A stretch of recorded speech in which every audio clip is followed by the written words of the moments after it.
അസ്സലാമു അലൈക്കും വറഹ്മത്തുള്ളാഹി വബറകാതുഹു. കഥ ഇവിടെ തുടങ്ങുകയാണ്.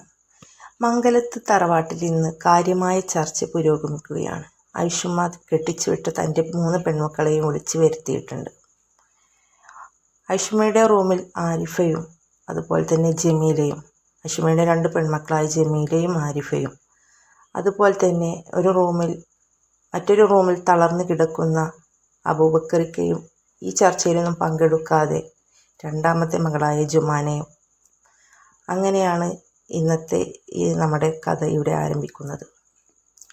അവരുടെ ഒക്കെ ലക്ഷ്യം മറ്റൊന്നുമല്ല, സുമി എന്ന് വിളിക്കുന്ന സുമയ്യനെ ഈ വീട്ടിൽ നിന്ന് എങ്ങനെയെങ്കിലും പുറത്താക്കണം. അവരുടെ മോനായ മുനീറിനെ കൊണ്ട് ആരിഫയുടെ നാത്തൂൻ്റെ മകളായ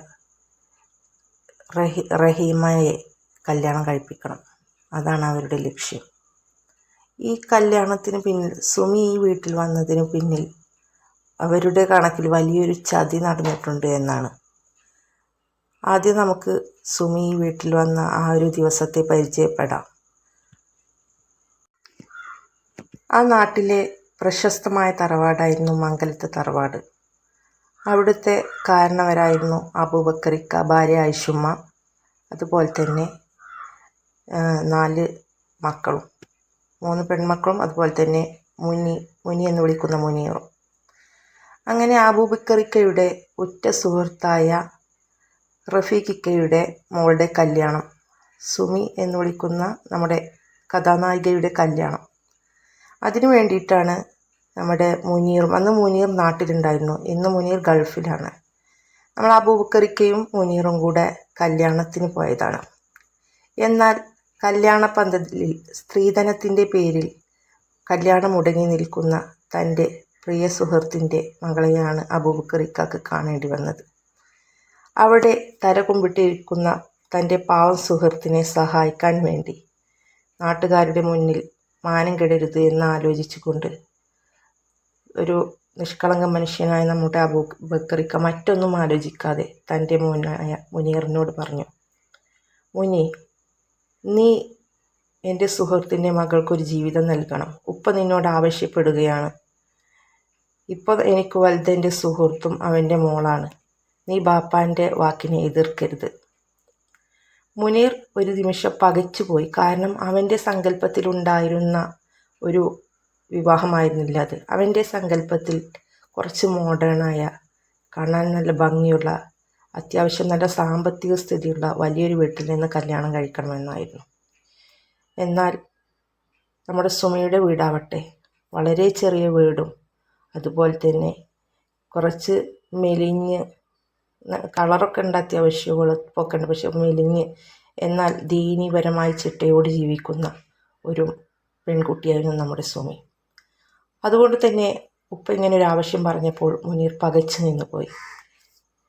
എന്നാൽ ഉപ്പാൻ്റെ വാക്കിനെ ധിക്കരിക്കാനുള്ള ധൈര്യവും അവനുണ്ടായിരുന്നില്ല. കാരണം അബൂബക്കറിക്ക മുൻപൊരു തവണ സ്ട്രോക്ക് വന്ന് തളർന്ന് അതിൽ നിന്ന് രക്ഷപ്പെട്ട മനുഷ്യനായിരുന്നു. അതുകൊണ്ട് തന്നെ ആ ഒരു സംഭവം വീണ്ടും ആവർത്തിക്കുമെന്ന് കരുതി നമ്മുടെ മുനീർ ഒരക്ഷരം എതിർത്ത് പറയാതെ മനസ്സോടെ പെട്ടെന്ന് തന്നെ ഒരു മഹറും അവൻ്റെ കൂട്ടുകാർ സംഘടിപ്പിച്ചു കൊടുന്ന് പെട്ടെന്ന് തന്നെ നമ്മുടെ സുമയുടെ കഴുത്തിൽ മഹറണിക്കുകയായിരുന്നു. ആ മഹറണിയിക്കുന്ന സമയത്ത് അവൻ അവളുടെ മുഖത്ത് പോലും ഒന്ന് നോക്കിയില്ല. അത്രയ്ക്ക് വെറുപ്പായിരുന്നു അവളോട്. അങ്ങനെ വീട്ടിൽ എത്തിയതാണ്, മംഗലത്തെ തറവാടിലെത്തിയതാണ് സുമി. വന്ന് കയറിയ ദിവസം മുതൽ തന്നെ ഐഷുമ്മാക്കും 2 പെൺമക്കൾക്കും അവളെ ഇഷ്ടമുണ്ടായിരുന്നില്ല. അതുപോലെ തന്നെ മുനീറിനും ഇഷ്ടമുണ്ടായിരുന്നില്ല.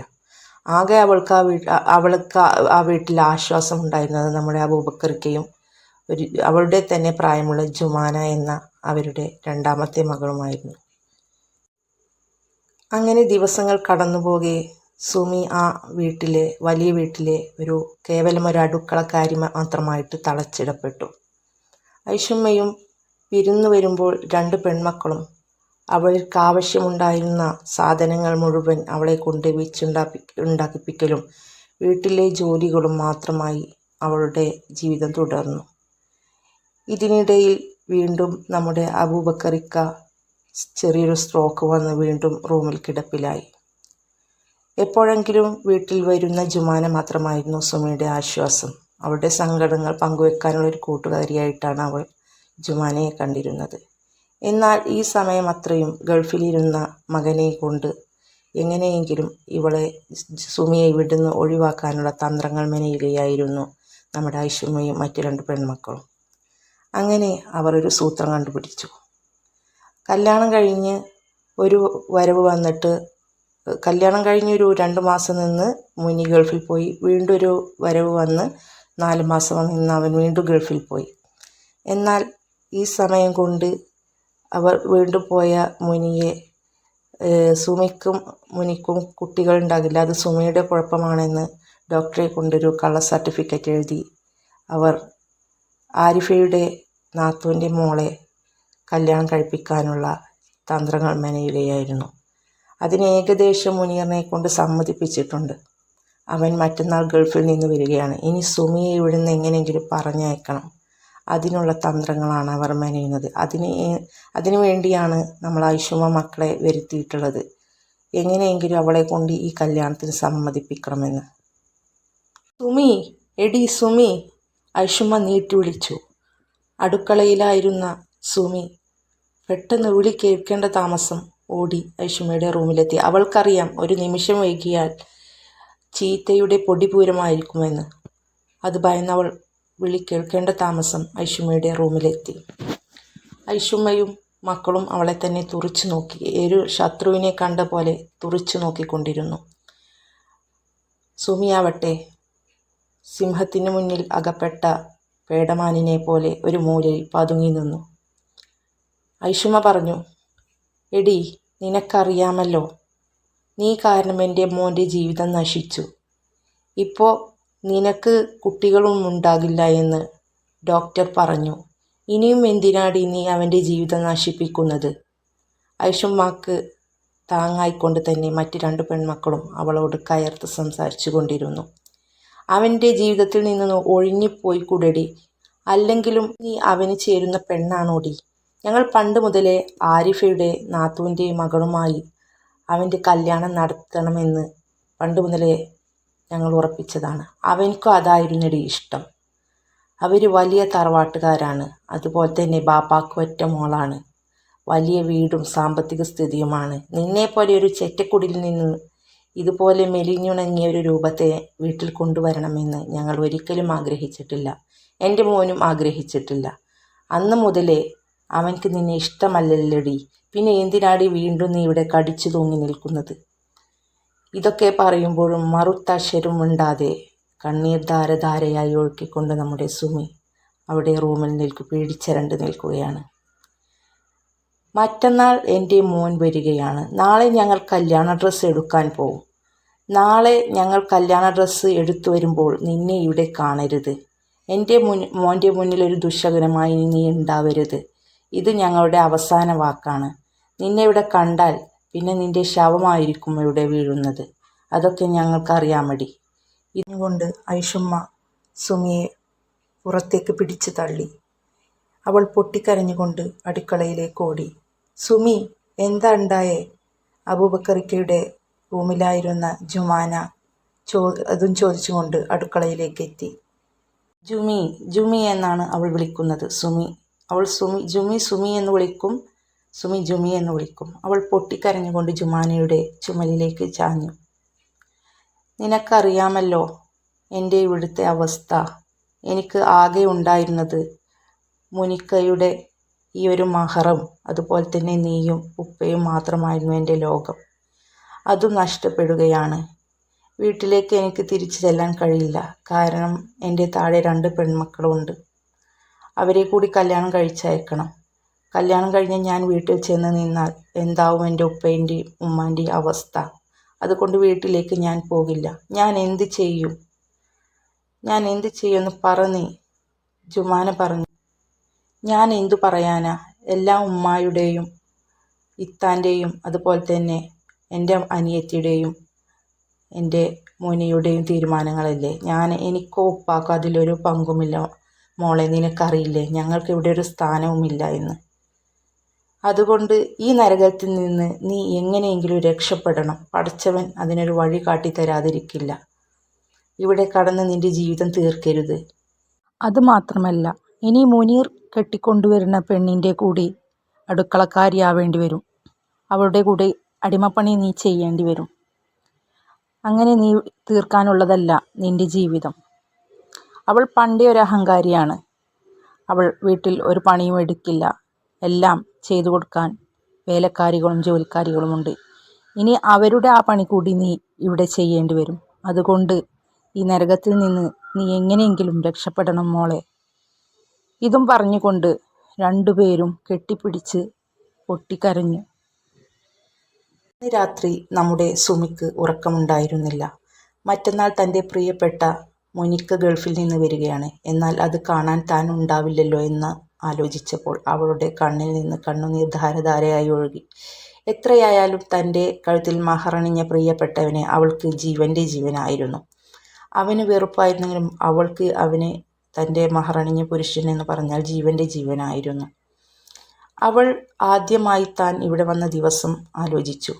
വളരെ സന്തോഷവതിയായിട്ടാണ് അവൾ വന്നിരുന്നത്. അവളുടെ വിചാരം തന്നെ ഇഷ്ടപ്പെട്ടിട്ടാണ് മുനീർ കല്യാണം കഴിച്ചത് എന്നായിരുന്നു. പക്ഷേ വന്ന ദിവസം തന്നെ അവൾക്ക് മനസ്സിലായി അവന് കിടപ്പറയിലെ ഒരു ഉപകരണം മാത്രമാണ് താനെന്ന്. അതുപോലെ തന്നെ മറ്റ് 2 പെൺമക്കളും ഐഷുമ്മയും കുത്തിനോവിക്കുന്ന അടുക്കളയിലെ കേവലം ഒരു യന്ത്രമാണ് താനെന്ന് അവൾക്ക് മനസ്സിലായിരുന്നു. എന്നാൽ അതിനിടയിൽ ഏക ആശ്വാസമായി നമ്മുടെ അബൂബക്കറിക്കയും ജുമാനയും ഉണ്ട് എന്നും അവളെ സന്തോഷപ്പെടുത്തിയിരുന്നു. എന്തൊക്കെയായാലും തൻ്റെ കല്യാണം കഴിയാത്ത 2 അനിയത്തിമാർക്ക് വേണ്ടി അവൾ അവിടെ സന്തോഷത്തോടെ ജീവിക്കാൻ തന്നെ, ദുഃഖത്തിലാണെങ്കിലും സന്തോഷത്തോടെ ജീവിക്കാൻ തന്നെ അവൾ തീരുമാനിച്ചിരുന്നു. ആ തീരുമാനമാണ് അവൾക്ക് മാറ്റേണ്ടി വരുന്നത്. കാരണം നാളെ അവർ കല്യാണ ഡ്രസ്സ് എടുത്ത് ഐഷുമ്മയും മക്കളും കല്യാണ ഡ്രസ്സ് എടുത്ത് വരുമ്പോഴേക്കും, അതുപോലെ തന്നെ മറ്റന്നാൾ മുനീർ ഗൾഫിൽ നിന്ന് വരുമ്പോഴേക്കും ഇവിടെ നിന്നും ഇറങ്ങണമെന്നാണ് ആജ്ഞ. എന്ത് ചെയ്യണമെന്നറിയാതെ അവൾ ആകെ മനസ്സ് തകർന്ന് ഉറങ്ങാൻ കഴിയാതെ കിടന്നു. അങ്ങനെ നേരം വെളുത്തു. പതിവ് പോലെ രാവിലെ തന്നെ ഐഷുമ്മ ആജ്ഞാപിച്ചു. തങ്ങൾക്കും മക്കൾക്കും റൂമിൽ വീണ്ടും അവർ ചർച്ചയിലാണ്. കല്യാണ ഡ്രസ്സ് എടുക്കാൻ പോകുന്ന കാര്യവും മഹർ എടുക്കാൻ പോകുന്ന കാര്യവും ഭയങ്കര ചർച്ചയിലാണ്. അവളിന്ന് പോകില്ലേ, അതാണൊരു ബേജാറ് എന്നൊക്കെ പറയുന്നുണ്ട്. അതിൻ്റെ ഇടയിൽ ഐഷുമ്മ ജമീല ആത്മഗതം പോലെ പറയുന്നുണ്ട്, അതെ പോയിട്ടില്ലെങ്കിൽ ഇനി എന്താ നമ്മൾ ചെയ്യുക. അതിനിടയിൽ ആരിഫ് പറയുന്നുണ്ട്, പോയില്ലെങ്കിൽ അവളുടെ കിളവൻ തന്തയെ വിളിച്ച് അവളെ ഇവിടുന്ന് അടിച്ചിറക്കണം, അയാൾ കൊണ്ടുപോയിക്കോളും അവളെ എന്നെല്ലാം പറയുന്നുണ്ട്. അതിനിടയിൽ നമ്മുടെ സുമി ഐഷുമ്മാക്കും 2 മക്കൾക്കുമുള്ള ചായയും കൊണ്ട് റൂമിലെത്തി. അവർ പറയുന്നുണ്ട്, എടി നീ ഇന്ന് ഇവിടുന്ന് ഇറങ്ങിയില്ലെങ്കിൽ നിൻ്റെ ആ കിളവൻ തന്തയെ വിളിച്ച് നിന്നെ ഇവിടുന്ന് അടിച്ചിറക്കുമടി, വെറുതെ അതിനൊന്നും നിൽക്കണ്ട. സുമി ഒരക്ഷരം ഉരിയാടാതെ കണ്ണീർ ഒഴുക്കിക്കൊണ്ട് ആ റൂമിൽ നിന്ന് ഇറങ്ങിപ്പോയി.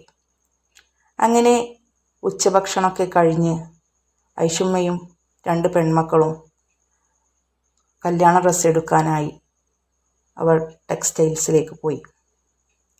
അവർ കല്യാണ ഡ്രസ്സല്ലേ എടുത്തു വരാൻ കുറച്ച് സമയം പിടിക്കും. ഈ സമയം അത്രയും നമ്മുടെ അബൂബക്കറിക്കയും ജുമാനയും അതുപോലെ തന്നെ സുമിയും ഇനി എന്ത് ചെയ്യണമെന്ന് അബൂബക്കറിക്കയുടെ റൂമിൽ കൂടിയാലോചിക്കുകയായിരുന്നു. അബൂബക്കറിക്ക പറയുന്നുണ്ട്, മോളെ നിന്നെ ഇവിടുന്ന് ഇറക്കിവിടാൻ എനിക്കൊട്ടും മനസ്സില്ല. നീ പോയാൽ എൻ്റെ അവസ്ഥ, നീ മാത്രമായിരുന്നു എൻ്റെ ഈ റൂമിലേക്ക് ഒന്ന് തിരിഞ്ഞു നോക്കിയിരുന്നത്, എൻ്റെ ആവശ്യങ്ങളും എനിക്കുള്ള ഭക്ഷണങ്ങൾ, എൻ്റെ എല്ലാ കാര്യങ്ങളും ചെയ്തിരുന്നത്. നീ പോയാൽ എൻ്റെ അവസ്ഥ ഇവിടെ നരകമാണ്. അതുകൊണ്ട് തന്നെ ഉപ്പാക്കറിയാം നീ ഇവിടുന്ന് പോയാൽ ഞാനും എൻ്റെ എല്ലാം പോയ മാതിരിയാണെന്ന്. എന്നാലും എൻ്റെ മോൾ ഇവിടുന്ന് കഷ്ടപ്പെടണ്ട. നാളെ മുനീർ വരികയാണ്. 2 ദിവസം കഴിഞ്ഞാൽ അവൻ്റെ കല്യാണമാണ്. അവൻ്റെ ഭാര്യ കൂടി വന്നാൽ, അവൻ്റെ ഭാര്യ എന്ന് പറയുന്ന ആ പെൺകുട്ടി എനിക്ക് ചെറുപ്പം മുതലേ അറിയാം, ഒരു അഹങ്കാരിയാണവൾ. അവൾ കൂടി വന്നാൽ നീ അവൾക്ക് കൂടിയുള്ള അടിമപ്പണി ഇവിടെ ചെയ്യേണ്ടി വരും മോളെ. നീ ഈ നരകത്തിൽ നിന്ന് നീ കഴിച്ചിലാവണം. അപ്പോൾ സുമി കണ്ണീർ പൊഴിച്ചുകൊണ്ട് ചോദിച്ചു, ഞാൻ എങ്ങോട്ട് പോകും ഉപ്പാ? ഉപ്പാക്കറിയില്ല എൻ്റെ വീട്ടിലെ അവസ്ഥ. എൻ്റെ താഴെ ഇനിയും 2 അനിയത്തിമാർ കൂടി കല്യാണം കഴിക്കാനുണ്ട്. ഞാനിപ്പോൾ വീട്ടിൽ പോയി നിന്നാൽ അവരുടെ അവസ്ഥ എന്താകും ഉപ്പ? എൻ്റെ ഉപ്പാൻ്റെ അവസ്ഥ ഉപ്പാക്കറിയില്ലേ എന്നൊക്കെ പറഞ്ഞ് സുമി കരയുന്നുണ്ട്.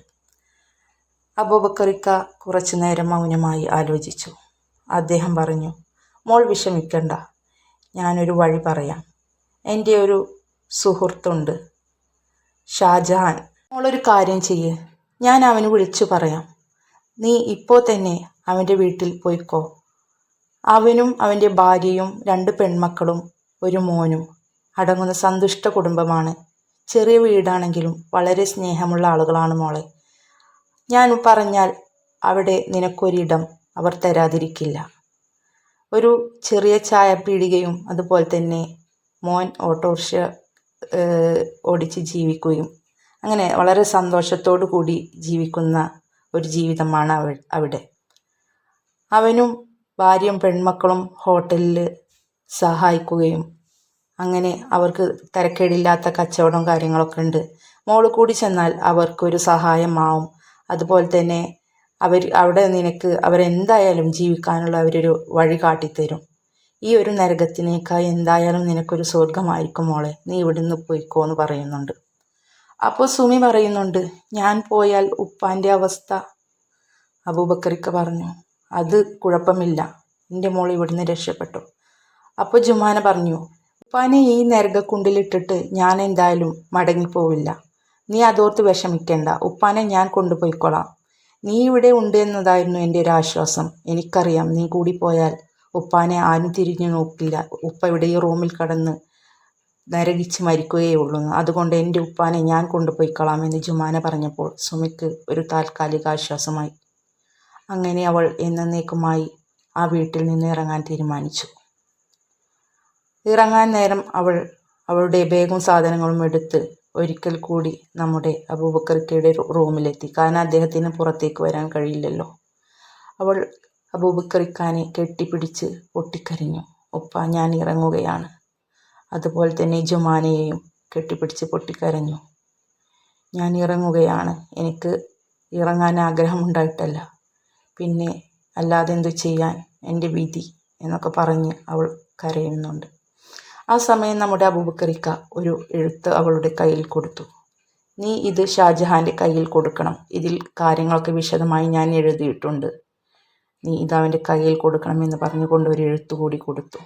നമ്മുടെ സുമി ഈ മംഗലത്തെ തറവാട്ടിൽ നിന്നും എന്നേക്കുമായി പടിയിറങ്ങുകയാണ്. ഇറങ്ങിപ്പോകുന്ന നേരം അവൾ സങ്കടത്തോടു കൂടി ഒന്നുകൂടി തിരിഞ്ഞു നോക്കി. താൻ ആദ്യമായി കയറി വന്ന തറവാട്, സന്തോഷത്തോടു കൂടി കയറി വന്ന തറവാട്. എന്നാൽ ഇനി ഒരിക്കലും താൻ ഇങ്ങോട്ട് തിരിച്ചു വരില്ലല്ലോ.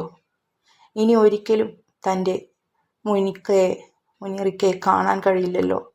ഇനി ഒരിക്കലും തൻ്റെ ഉപ്പയെയും ജുമാനയെയും കാണാൻ കഴിയില്ലല്ലോ എന്നെല്ലാം ഓർത്ത് സങ്കടപ്പെട്ടുകൊണ്ട് നമ്മുടെ സുമി അവസാനമായി പടിയിറങ്ങി.